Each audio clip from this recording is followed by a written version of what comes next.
All right, Walter Bennett, thanks so much for taking the time today to talk with us. No problem. You're running for mayor in the village of Waterloo. The first question on most people's mind is probably why? Why? Well, I didn't have any aspirations initially. Didn't know there was an election coming up. Was approached that there is an election coming up and that I should run. So you give it some thought. Initially thought maybe I was a little too time restrained to be able to take something like that on, but then after some thought started thinking maybe I am the guy to handle some of these issues. Now my original platform is let's get a larger sense of culture and community around our town.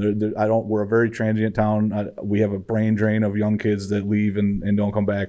I don't see a lot of the parents as natives and stuff like that. So I would like to see if we could change that. Then as you go out and you start talking to people, you find out that there are issues that in my little bubble I wasn't aware of. And as a like a business analyst, a business person, maybe I can find another way, an outside view to some of these issues and try to solve them. Those issues are everybody seems to be talking about rising taxes, taking away services like our fall pickup. The fire and police have some issues on the horizons maybe currently that need to be looked at. If we can do any of that stuff without raising taxes, that'd be great.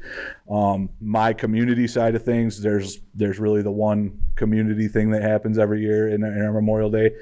Is that the politicians' role to fill? Maybe not, but maybe I can facilitate relationships between people that can get that stuff going. Business associations, they might be able to help each other out a lot more than the government can, but maybe you got to get the right people talking to each other. So someone who's out there being that people can see and bend the ear of, I think the answer of come to the meetings if you want to be heard is not the right answer. And some people have said that that's the answer they've gotten. So those are the things I hope to change. I don't have the answer for everything. What's going on with roads, what's going on with water, our budget's all out of whack. I don't know that information yet. That's stuff I think you could get once you get in there. But hopefully a new perspective will be good. Facilitator. Yeah. It's just kind of facilitating. So when you think about downtown development. Obviously, the village of Waterloo is one of the few communities left in the Finger Lakes region now that has repeatedly applied for the Downtown Revitalization Initiative grant, the $10 million, the big $10 million prize. Yeah. And has not won. Right. A lot of hope that maybe this time around will be the time. Yep.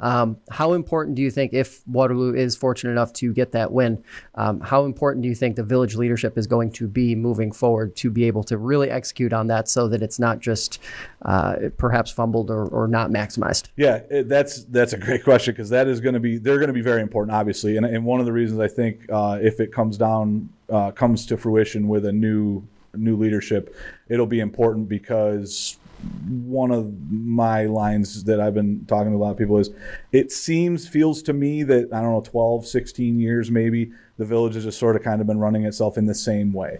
So if we get that money, is it all going to be done and handled the exact same way it's always been handled? No real big new changes.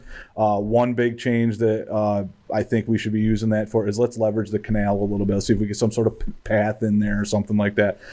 Figure out ways that our identity should be around probably the canal Memorial Day. Let's figure out how to use that stuff. Now, we have buildings downtown that have been some refinished and redone and stuff like that. We just need to find tenants for them.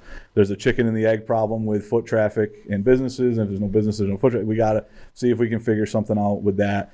But yeah, new perspective on this of how we would spend that money, I think, is needed. And whoever it is, I hope they don't just keep with the status quo. Right. And when you look at downtown I don't know how old you are, but I'm going to throw you in the younger boat. Yeah.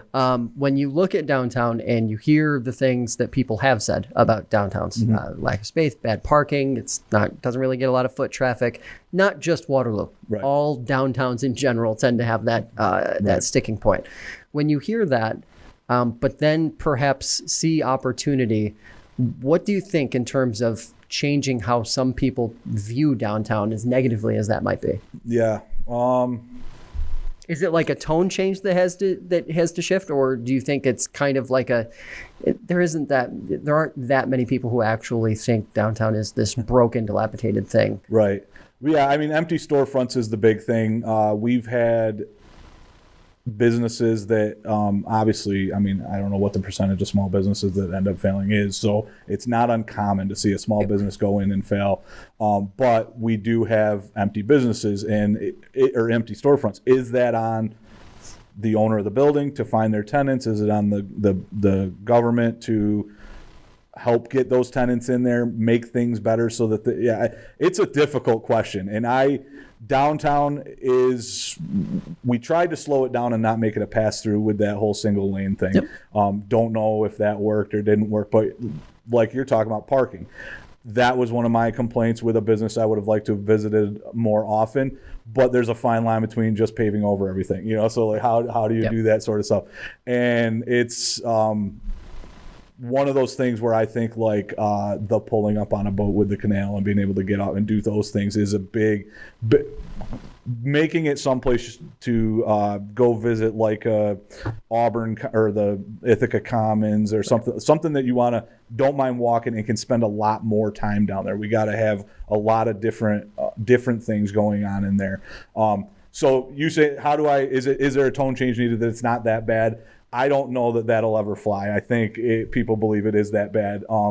We have, there's some that are my favorites down there, but it's not something I go downtown and visit a whole bunch all at the same time. Right. And I think if we could get there, it'd be nice. Now, I have had a couple people say, can we try to keep, the booze to a minimum, or, no more bars or diners? We've got a lot of those, so that's going to be something that in my opinion, all those, since they're all multi-level, if we could get like a second floor somewhere as a tech company, because we don't have the footprint in Waterloo, the village of Waterloo, to invite a big manufacturing and something like that. But startups, makerspace type stuff where maybe they sign a contract with us that they're going to stay for a while if they succeed. And I believe they do that at a village up in the Adirondacks where they have this big makerspace. They pay for phone, office space, all this stuff for these companies, and companies sign contracts. If they make it, they stay for a while. Yep. Maybe there's another idea. We do have these higher level buildings that maybe we could start getting the second floors filled too. That would be something. Services. You mentioned services. Yeah. Obviously, a lot of people think about fire and police, and they think that it's expensive, and that means my taxes are going to go up. But at the same time, some of these services, fire especially, it's essential. You can't live without it. So what's the balance to be struck there, and how do you approach that so that you don't scare anybody off in the early step? My initial approach, and I do have a meeting with the fire chief coming up very soon to find out what's going on. I do know that there is some money things coming due. I think an engine needs repair. I think a roof needs repair, stuff like that. Stuff I'm finding out and talking with people.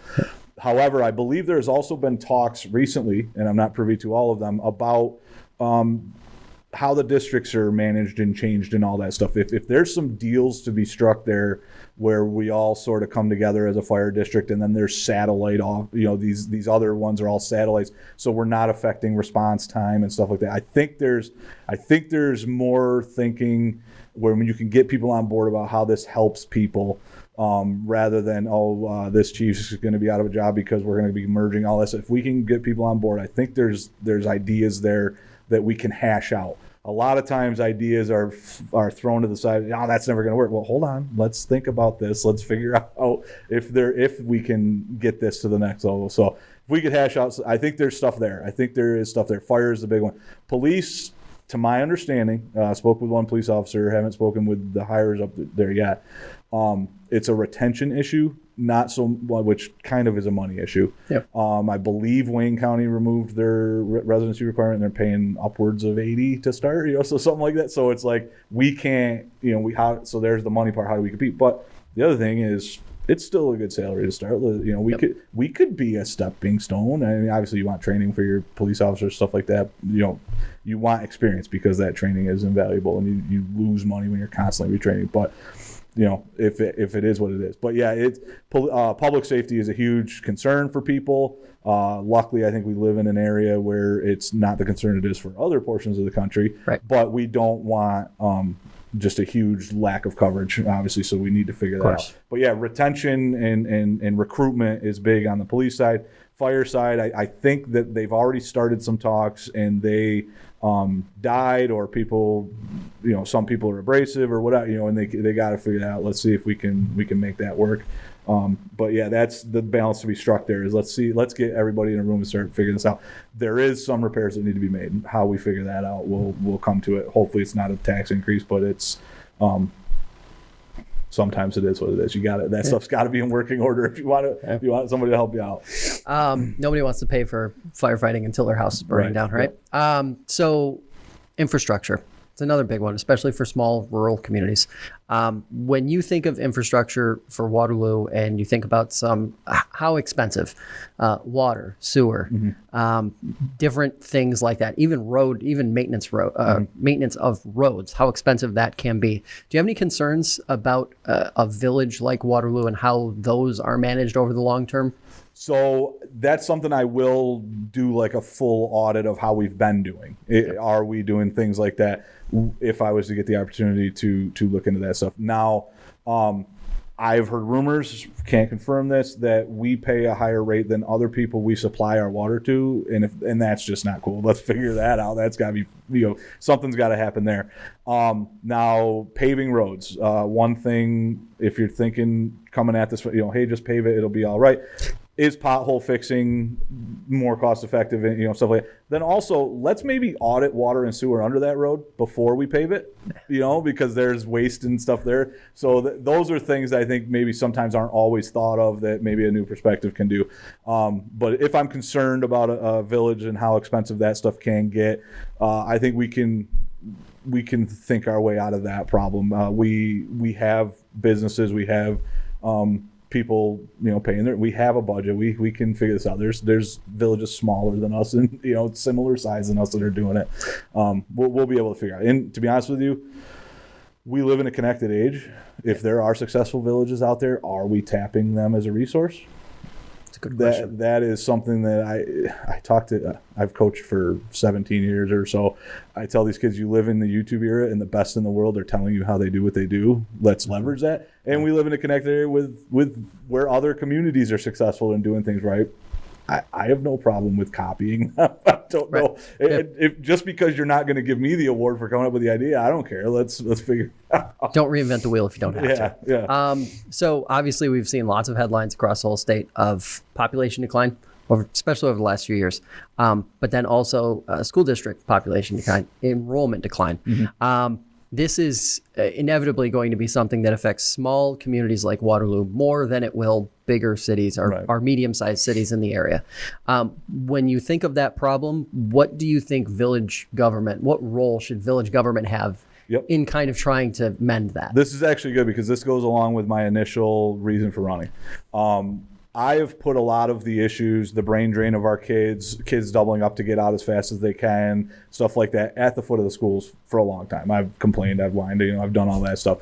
What I can do, as not being on the school board or in the school in any capacity other than a coach, is see if we can create the community outside school, and if we've created a stronger sense of community, a community where kids are education is celebrated. So that'll be my investment as mayor to keeping kids around, not losing population, is that we're proud to be from here. We're celebrating the right things, that sort of stuff. I've been on that pedestal for a couple years now. Yeah. Why do the kids not enjoy school? Why do they not enjoy being here? Why do they want to go so bad and then never come back? That sort of stuff. And I've laid it at the foot of school for a while, but what can I do? I'm going to try to make it a community problem, and let's figure that out here. And that's how I'm going to deal with it. If I'm successful, we'll see. But yeah, if it's not successful, people are leaving, and we have all this sort of decline, what are we going to do? Obviously, that's a more live within your wage sort of situation.